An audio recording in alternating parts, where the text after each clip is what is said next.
check. Hello, check. Hello. Hello, check.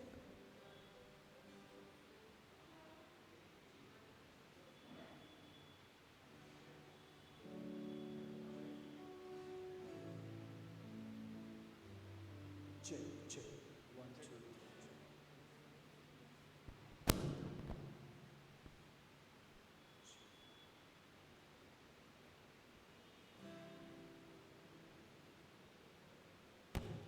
Let's all rise for a word of prayer. Let's all rise for a word of prayer.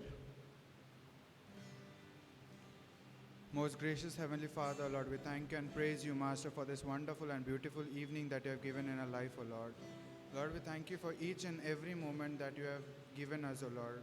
Lord, as we have come to glorify your name, O Lord, you help us to do that, O Lord. You accept our praises, O Lord. You be with each and every one of us, O Lord. Thank you for everything that you have provided us with, O Lord. Lord, who are on their way to church, you help them to reach church safely, O Lord. Cover each and every one of us with your precious blood, O Lord. In Jesus' name I pray. Amen. Please be seated. So let's all sing the first song that says, Yeshu Masih Deta Kushi.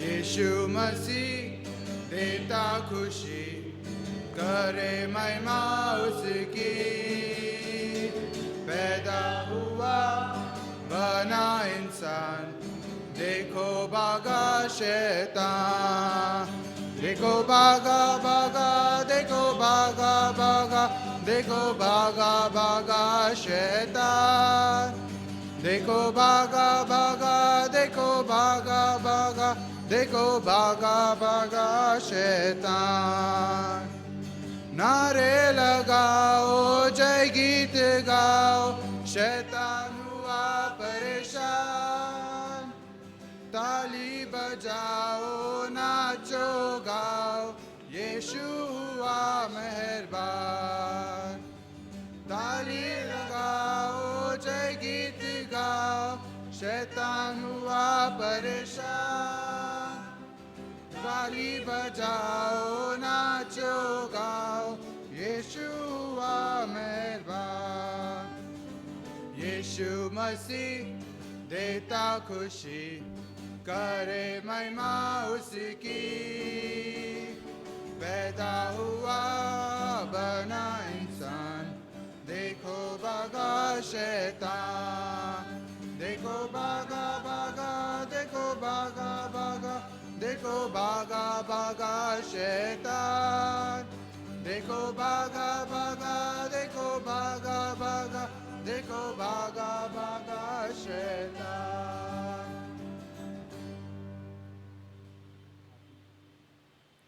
Let's all sing the next song, Atma Swarupane. Next song, Atma Swarupane.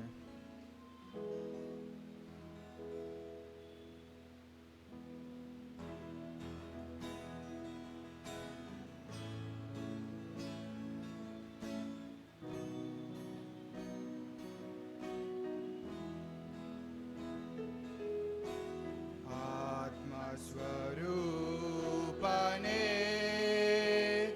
Priya Atma Swarupane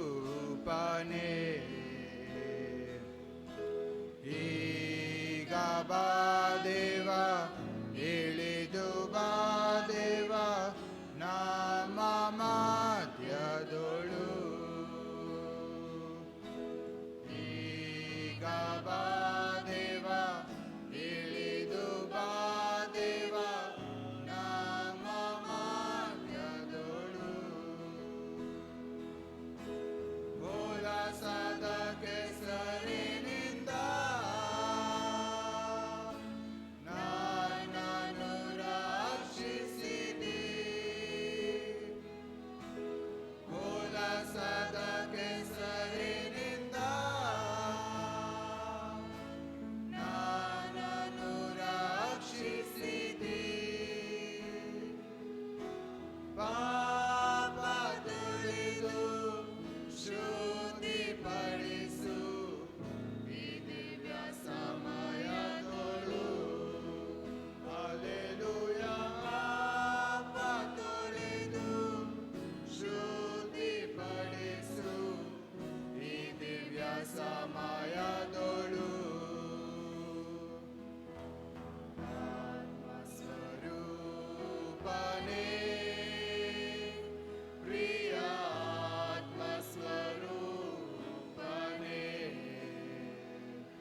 all sing the next song. As we sing this next song, let's all rise.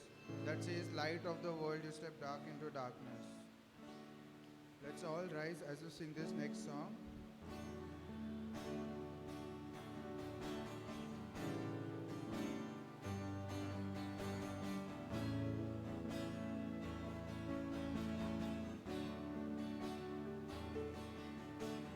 Light of the world, you step dark into darkness. Open my eyes, let me see beauty that makes this heart adore you. Hope of a life spent with you. Light of the world. Light of the world, you step down into darkness. Open my eyes, let me see beauty that makes this heart adore you. Hope of a life spent with you.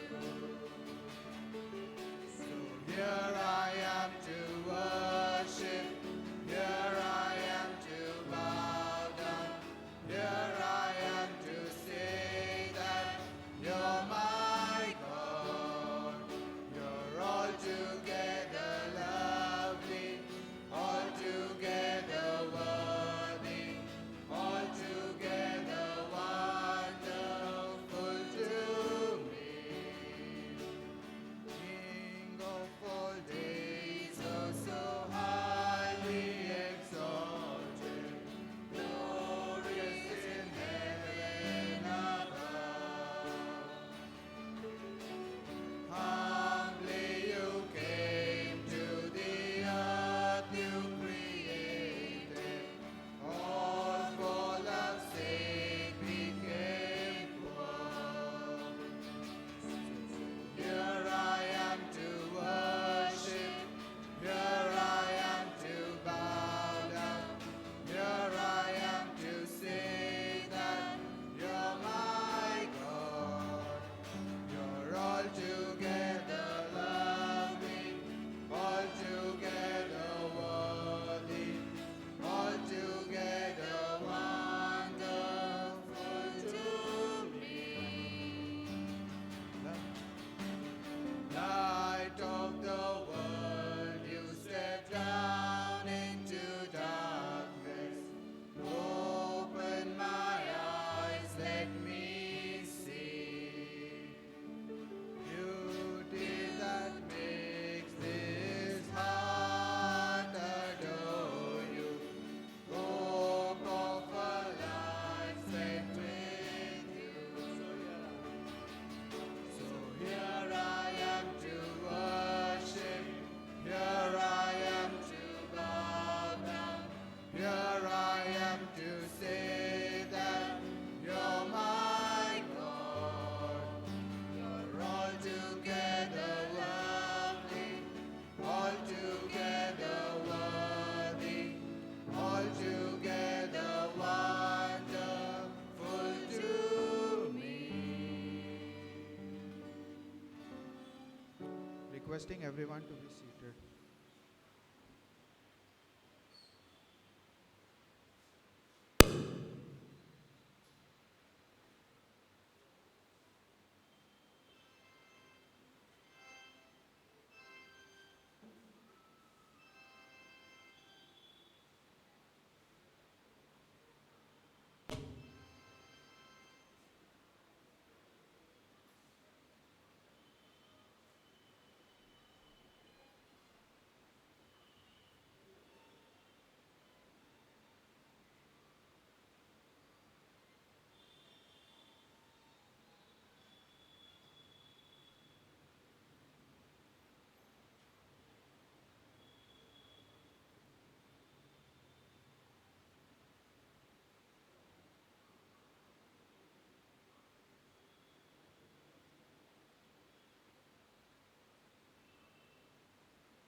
ಆರಂಭ ಮಾಡೋಣ. ಯೆಹೋವನಿಗೆ ಕೃತಜ್ಞತಾ ಸ್ತುತಿ ಮಾಡಿರಿ. ಆತನು ಒಳ್ಳೆಯವನು, ಆತನ ಕೃಪೆಯು ಶಾಶ್ವತವಾದುದು. ನಮ್ಮ ಆರಂಭವು ತಂದೆ, ಮಗ, ಪವಿತ್ರಾತ್ಮನಾಗಿರುವ ತ್ರಾಯಕ ದೇವರ ನಾಮದಲ್ಲಾಗಲಿ. ಆಮೇನ್.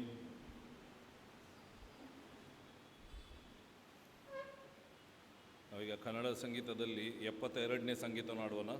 ಮೊದಲನೇ 3 ಚರಣವನ್ನು ಹಾಡುವನ. We will sing Kannada hymn number 72.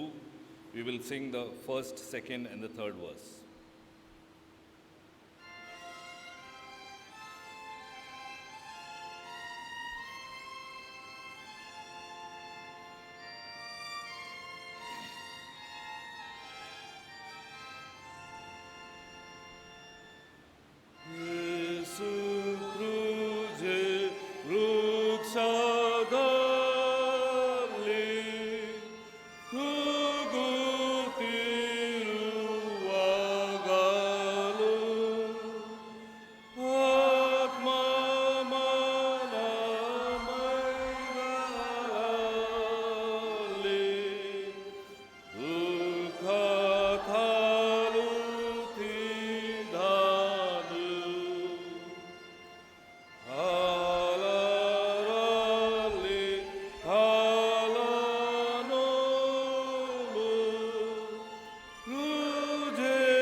ಪ್ರಾರ್ಥನೆ ಮಾಡೋಣ. ಪ್ರಭುವಾದ ಯೇಸುವೆ, ನೀನು ನಿನ್ನ ಮರಣ ದಿನದಲ್ಲಿ ಮರಣಧಿಕಾರಿಯಾದ ಸೈತಾನನನ್ನು ಅಡಗಿಸಿಬಿಟ್ಟು ಮರಣ ಭಯದ ದಿಸೆಯಿಂದ ಜೀವಮಾನವೆಲ್ಲ ದಾಸತ್ವ ದೋಲಗಿರಬೇಕಾಗಿದ್ದ ನಮ್ಮನ್ನು ಬಿಡಿಸಿದಕ್ಕಾಗಿ ಎಡೆಗುಂಡಿಂದ ನಿನ್ನ ಉಪಕಾರವನ್ನು ಸ್ಮರಿಸಿ ನಿನ್ನನ್ನು ಸ್ತುತಿಸುತ್ತೇವೆ, ಗಾನಪಡಿಸುತ್ತೇವೆ. ನಿನ್ನ ಮರಣದಲ್ಲಿ ಪಾಲುಗಾರರಾದ ನಾವು ಪಾಪದ ಪಾಲಿಗೂ ನಮ್ಮ ಪಾಲಿಗೂ ಸತ್ತು ಇನ್ನು ಮುಂದೆ ಹೊಸಬರರಾಗಿ ನಡೆದುಕೊಳ್ಳುವಂತೆ ಕೃಪೆ ಮಾಡಬೇಕೆಂದು ವಿನಯದಿಂದ ಬೇಡಿಕೊಳ್ತೇವೆ. ಮರಣದ ಗಳಿಗೆಯಲ್ಲಿ ನಾವು ನಿನ್ನ ಅಮೂಲ್ಯ ಪುಣ್ಯದಲ್ಲಿ ಭರವಸವಿಟ್ಟು ಸಂತೋಷಿಸುವಂತೆ ಮಾಡು. ಮತ್ತು ಈ ಲೋಕವನ್ನು ಬಿಡುವಾಗ ನಮ್ಮ ಆತ್ಮಗಳನ್ನು ನಿನ್ನ ಕೈಗಳಲ್ಲಿ ತೆಗೆದುಕೋ. ನಂಬಿಕೆಸ್ತನದ ದೇವರೇ, ನಮ್ಮನ್ನು ರಕ್ಷಿಸು. Amen. Please be seated. We will now have the Bible reading for the day.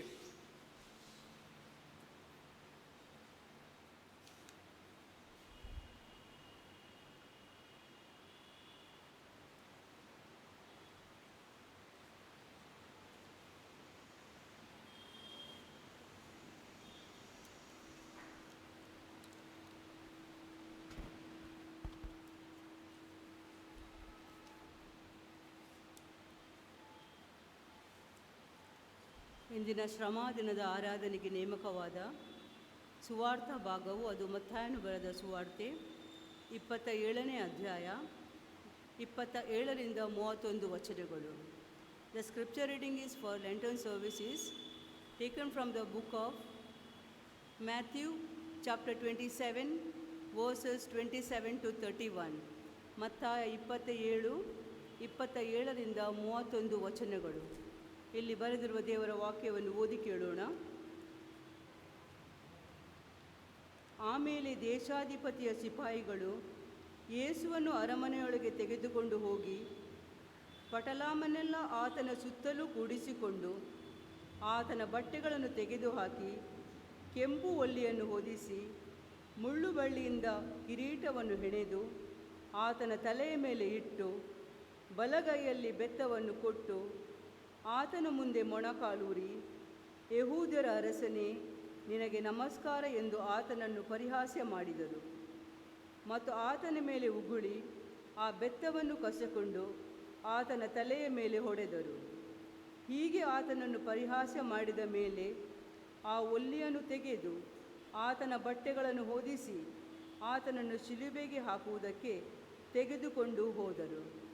ಇಲ್ಲಿಗೆ ಇಂದಿಗೆ ನೇಮಕವಾದ ಪಾರಾಯಣ ಪಾಠವು ಮುಕ್ತಾಯವಾಯಿತು.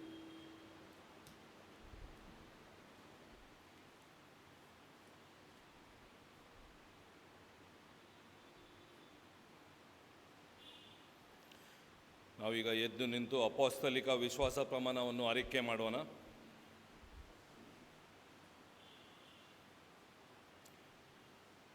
ಪರಲೋಕ ಭೂಲೋಕವನ್ನು ಸೃಷ್ಟಿಸಿದ ಸರ್ವಶಕ್ತನಾಗಿರುವ ತಂದೆಯಾದ ದೇವರನ್ನು ನಂಬುತ್ತೇನೆ. ಆತನ ಏಕಕುಮಾರನಾದ ನಮ್ಮ ಪ್ರಭುವಾದ ಯೇಸು ಕ್ರಿಸ್ತನನ್ನು ನಂಬುತ್ತೇನೆ.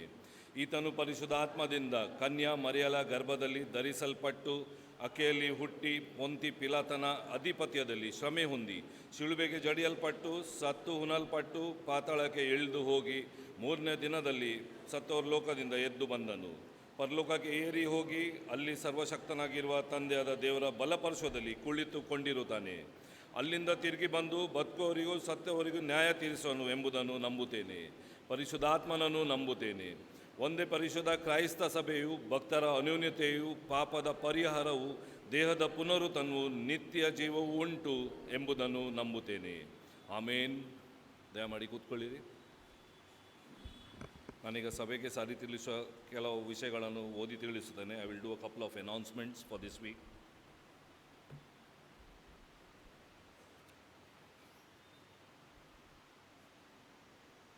A reminder for those couples who are planning to get married this year, UBM Church Council has organized a pre-marital counseling session on 13th of March 2021, that is Saturday.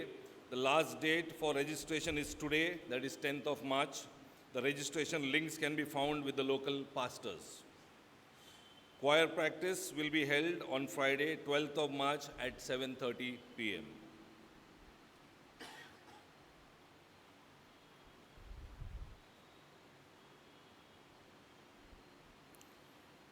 ನಾವೀಗ ಕನ್ನಡ ಸಂಗೀತದಲ್ಲಿ 280ನೇ ಸಂಗೀತವನ್ನು ಹಾಡುವನ. ಮೊದಲನೇ 2 ಚರಣವನ್ನು ಹಾಡುವನ. We will sing Kannada hymn number 280 as we worship our Lord, and we will sing the first and the second verse.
As we remain standing, let us look to Lord in prayer.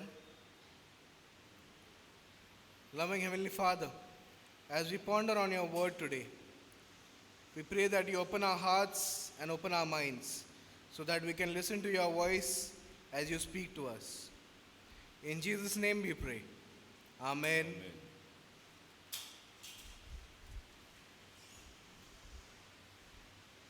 What is one of the dirtiest jobs that you think you can do? Dirtiest, or maybe the most filthiest jobs that you can think you can do. For today's word, I would bring to your notice a job that is of the executioner, a person who kills or condemns someone for their crimes. Now, traditionally, the executioner is supposed to be unnamed, or his identity is supposed to be hidden. They mostly wear a mask. If you've seen on TV or in movies, you've seen that there are many executioners with axe, or maybe the jallad that you see in the TV, where when a person is to be hanged till death, the guard pulls the lever and then the person falls down to his death. Their faces are covered so that no one sees them or no one recognizes who they are. Now, last week we looked at the Pharisees, elders and the law keepers and the elders, leaders of the church during that Jesus' time. We looked at these people in the shadow of the cross and in the passion of Christ that Christ went through. Now this evening, I would like to bring to your notice few of the people who are directly involved in the crucifixion of Jesus and the passion of Jesus. These are none other than Roman guards or the Roman soldiers who were present at the crucifixion of Jesus. Now, they led Jesus through the streets of Jerusalem and into Calvary, into the mountain of Golgotha, and they nailed him to the cross right there. Now, we see that they even thrusted the sword or the spear that pierced Jesus' side, and he bled. Let us take a deeper look at these soldiers or guards of the Roman Empire that were present at that time. If you look at the scriptures, we find that there are two types of guards present there. Now, there were the normal crucifixion guards that were present during Jesus' crucifixion. Now, they had two purposes. The first purpose was to carry out the crucifixion of the criminal, or to crucify the criminal till that criminal was dead. And the second main purpose that they had was to maintain the law and order during the crucifixion of the criminal. That was, they had to keep the common people from coming into the area where they were and from trying to save the person who was crucified on the cross, or even trying to make a ruckus at that moment while the crucifixion was going on. Now, their purpose was simply to follow orders that they were given. They did not have any emotion, they did not have any emotional stake at who was being crucified or what person was accused of or what he had done, what he had done to them, or maybe he had given them water or whatever. It did not matter to them. Their main role was to do what they were told to do and to continue that even if it meant for the other person to die in front of them. It also did not matter if it was a son of God or if it was a king of some country. If they were said that that person needs to be crucified, they had to follow that orders. Now, these soldiers can be seen and can be expected to be very rough and very vulgar with their words. And we see in the Bible itself that they did not have any sympathy for Jesus. In John 19 verses 2 and 3, we read, "And the soldiers twisted a crown of thorns and put it on his head. And they put on him a purple robe. And they said, 'Hail, King of the Jews.' After which they struck him with their hands." Also in Luke 23:36, we read, "The soldiers also mocked him, coming and offering him sour wine." Now, apart from these soldiers, the second person we see over here is the centurion, the Roman centurion present at the crucifixion of Jesus. Now, normally a centurion was in charge of 100 troops, almost 100 troops during that time. And he was delegated to make sure that these 100 troops did their job or did their work what they were given.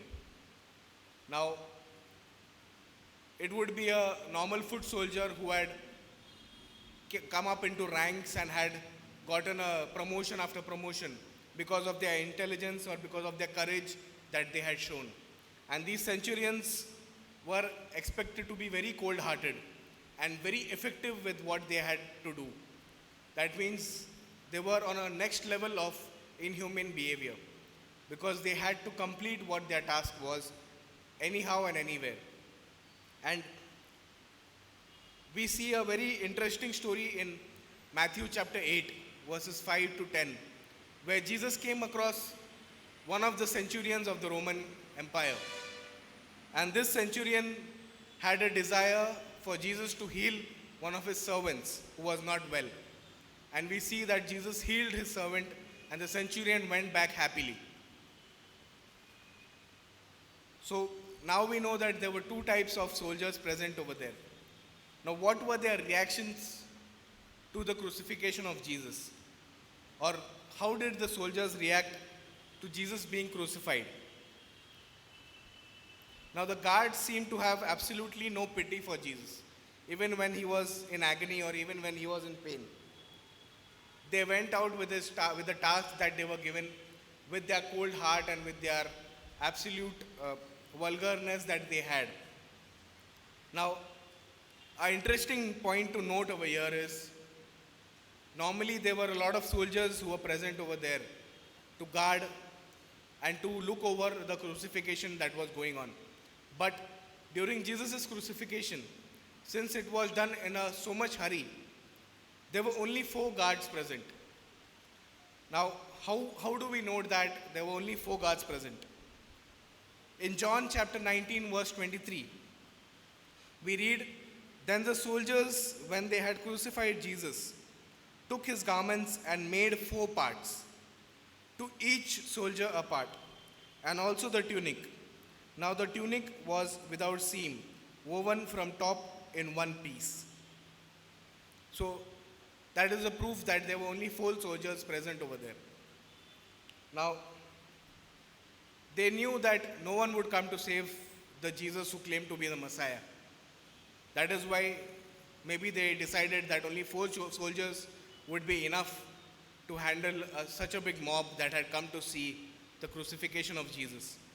Now, interesting point to note again is that as a custom, the crucifixion guards would divide the garments or the clothes or the mere possessions that the criminal had, and they had to divide it among themselves. Now, we have that picture of the Son of Man or Son of God hanging naked on the cross, while people look at him and mock at him, and the soldiers down casting lots and trying to see who gets what piece of his clothes that was removed from his body. This picture is found in John 19, verses 23 as I read, and verses 24 continued. Now, apart from these soldiers,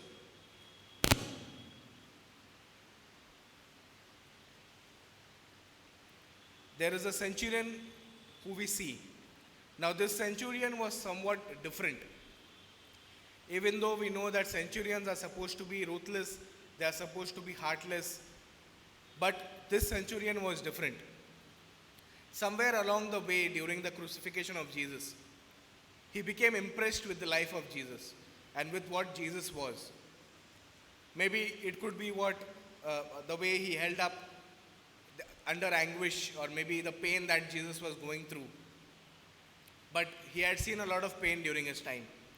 Or maybe it could have been a way that he lovingly made allowance for his mother by giving John the responsibility of taking care of his mother. Maybe that would be the point. But maybe it could have been Jesus when he prayed for the soldiers present over there who were crucifying him. When he asked for forgiveness to God for the soldiers present over there and also for the centurion himself present over there. He had certainly never seen such a thing, or he had not heard such a thing of a person who's being crucified being asking for forgiveness from God for the people who are crucifying him. It was no doubt because of the signs that took place during that time and during the crucifixion. In Matthew chapter 27, verses 51 to 54, we read, "Then behold, a veil of the temple was torn in two from top to bottom, and the earth quaked, and the rocks were split, and the grave were opened. And many bodies of the saints who had fallen asleep were raised. And coming out of the graves after his resurrection, they went into the holy city and appeared to many. So when the centurion and those with him who were guarding Jesus saw the earthquake and the things that had happened, they feared greatly, saying, 'Truly this was the Son of God.'" Now, he went on to express a belief in Jesus. And he believed that Jesus was innocent and that Jesus was the Son of God and that he was crucified without any punishment. In Luke chapter 23, verse 47, we read, "So when the centurion saw that what had happened, he glorified God, saying, 'Certainly this was a righteous man.'" Now we see that he is telling that Jesus was innocent and Jesus was crucified for no reason at all.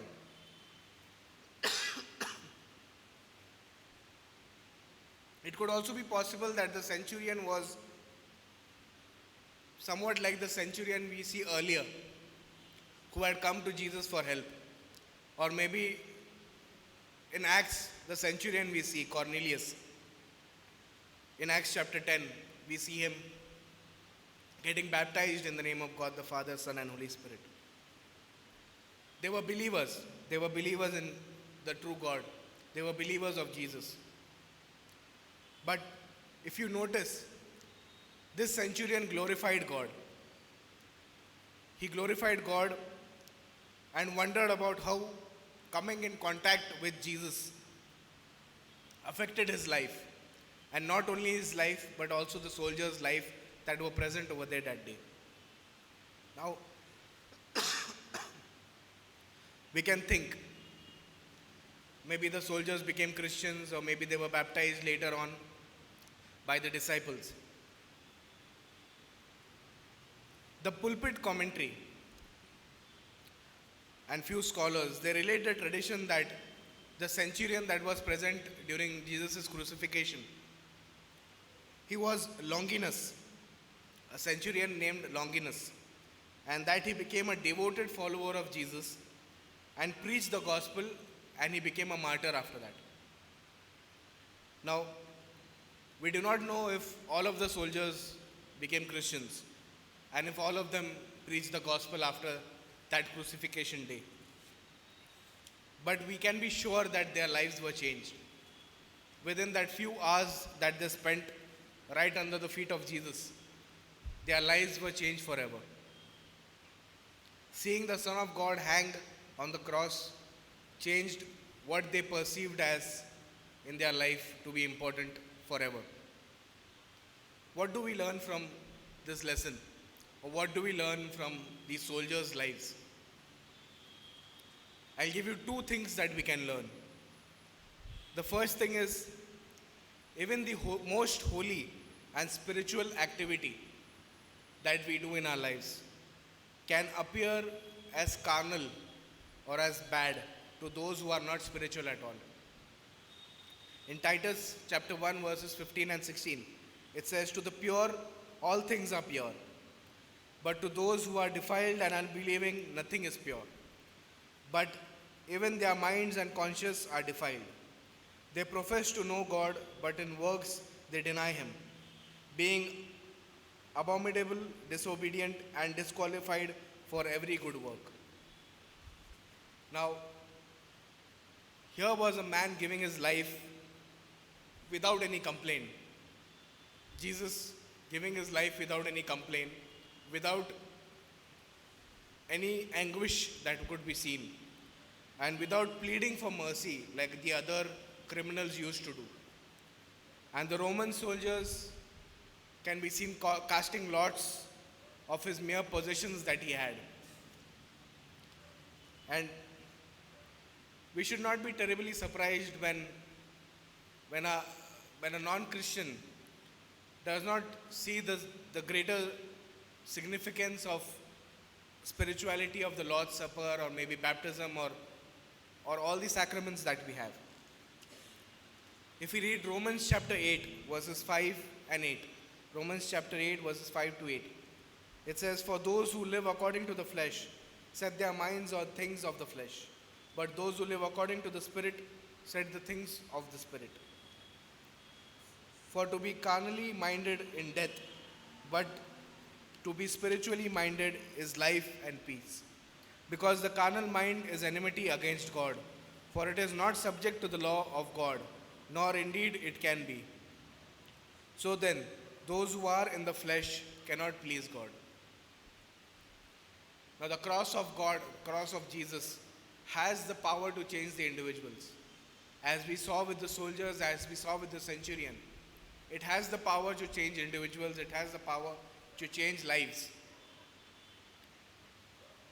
And that is the second lesson that I would like to give you all. The centurion began as a Roman soldier who was overseeing the crucifixion along with his 4 soldiers that day. But he ended that day acknowledging that Jesus was the Son of God and that Jesus was innocent of all that he was blamed to be. In 1 Corinthians chapter 1, verses 18, we read, "For the message of the cross is foolishness to those who are perishing. But to us who are being saved, it is the power of God. But we preach Christ crucified, to the Jews a stumbling block, and the Greeks foolishness." Verse 24, "But to those who are called both Jews and Greeks, Christ the power of God and the wisdom of God." Acts chapter 2, verses 36 to 38. It reads, "Therefore let all the house of Israel know assuredly that God has made this Jesus, whom you crucified, both Lord and Christ." Now, when they heard this, they were cut to the heart and said to Peter and the rest of the apostles, "Men and brethren, what shall we do?" Verse 38, "Then Peter said to them, Repent and let every one of you be baptized in the name of Christ for the remission of sins, and you shall receive the gift of the Holy Spirit."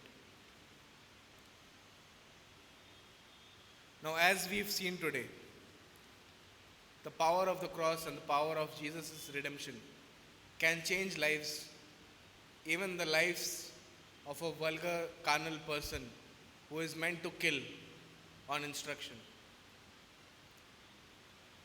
As you travel back home, I want you to think about the soldiers and the day that they spent at the crucifixion.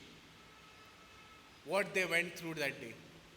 When they began the day as soldiers, but when they went back, they were different. They were just doing their duty, as to say. But at the end of the day, their hearts were transformed fully, and they were believers. They were then called for the duty of God, to share the gospel, to speak of what they saw. Let us think as we leave today during this Lent time, and let us ponder on where we stand. Are you just coming to church because it is our duty? Or are we coming because we are called by God for the duty of God that He has given to us? Let us be believers and accept the wonders that Jesus has done in our lives. Just like the soldiers and the centurion who accepted that, yes, Jesus Christ is Lord and Jesus Christ is God, is the Son of God. Let us pray. Loving Heavenly Father, we thank you for the lesson that you have given to us through the centurion and these soldiers, Lord. We thank you and we praise you for choosing us to be called for your duty, like the soldiers present near your cross.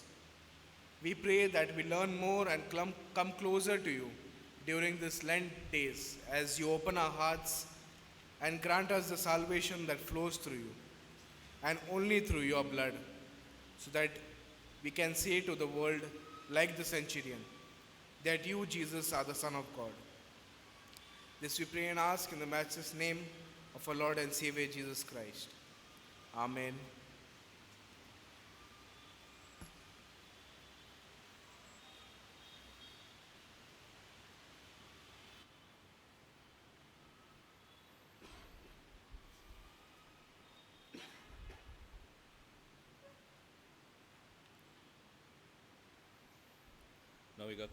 ನಾವೀಗ ಕಾಣಿಕೆ ಕೂಡಿಸುವಾಗ ತುಳು ಸಂಗೀತದಲ್ಲಿ 76ನೇ ಸಂಗೀತವನ್ನು ಹಾಡುವನ, ಬೇಕಾದಷ್ಟು ಚರಣವನ್ನು ಹಾಡುವನ. As we collect the offering, we will sing Tulu hymn number 76. We will sing the required number of stanzas.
ಕಾಣಿಕೆಗಾಗಿ ಪ್ರಾರ್ಥನೆ ಮಾಡೋಣ. ನಿನ್ನ ವರಗಳಿಂದ ನಮ್ಮನ್ನು ಅನುದಿನವೂ ತುಂಬಿಸುವ ಸರ್ವಶಕ್ತ ದೇವರೇ, ನಿನ್ನ ಕೃಪೆ ವರಗಳು ನಿಂತು ಹೋಗವು, ದಿನದಿನವೂ ಹೊಸದಾಗಿ ಒಡಗುತ್ತೇವೆ ಎಂಬ ವಾಗ್ದಾನವು ನಮ್ಮ ಬದುಕಿನಲ್ಲಿ ನೆರವೇರಿದೆ. ಈಗ ನಿನಗೆ ಸಮರ್ಪಿಸುವ ಕಾಣಿಕೆಗಳಲ್ಲಿ ನಿನ್ನ ಒಳ್ಳೆತನವನ್ನು ಅಂಗೀಕರಿಸುತ್ತೇವೆ ಮತ್ತು ಈ ಕಾಣಿಕೆಯೊಂದಿಗೆ ನಮ್ಮನ್ನು ನಿನಗೆ ಸಮರ್ಪಿಸುತ್ತೇವೆ. ನಮ್ಮನ್ನು ಮತ್ತು ನಮ್ಮ ಕಾಣಿಕೆಯನ್ನು ಸ್ವೀಕರಿಸುವ ನಿನಗೆ ಸದಾಕಾಲವೂ ಮಹಿಮೆಯಾಗಲಿ. ಆಮೇನ್.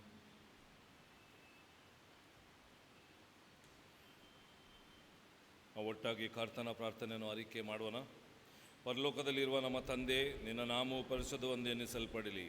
ನಿನ್ನ ರಾಜ್ಯವು ಬರಲಿ. ನಿನ್ನ ಚಿತ್ತವು ಪರಲೋಕದಲ್ಲಿ ನೆರವೇರ ಪ್ರಕಾರ ಭೂಲೋಕದಲ್ಲಿಯೂ ನೆರವೇರಲಿ. ನಮ್ಮ ಅನುದಿನದ ಆಹಾರವನ್ನು ಇವತ್ತು ನಮಗೆ ದಯಪಾಲಿಸು. ನಮಗೆ ತಪ್ಪು ಮಾಡಿದವರನ್ನು ನಾವು ಕ್ಷಮಿಸದಂತೆ ನಮ್ಮ ತಪ್ಪುಗಳನ್ನು ಕ್ಷಮಿಸು. ನಮ್ಮನ್ನು ಶೋಧನೆ ಒಳಗೆ ಸೇರಿಸದೆ ಕೇಡಿನ ನಮ್ಮನ್ನು ತಪ್ಪಿಸು.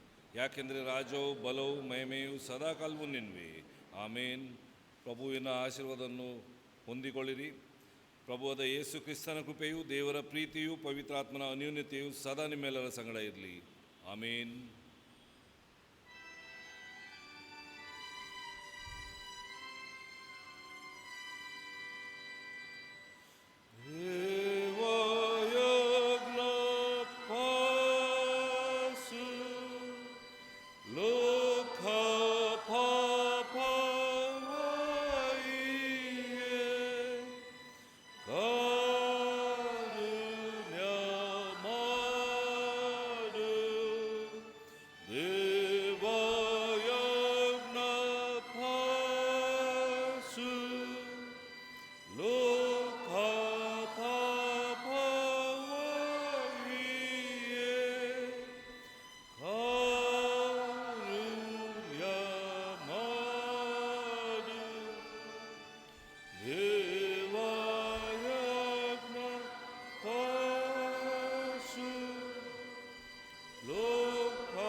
ಎಲ್ಲರಿಗೆ ಸಲಾಂ.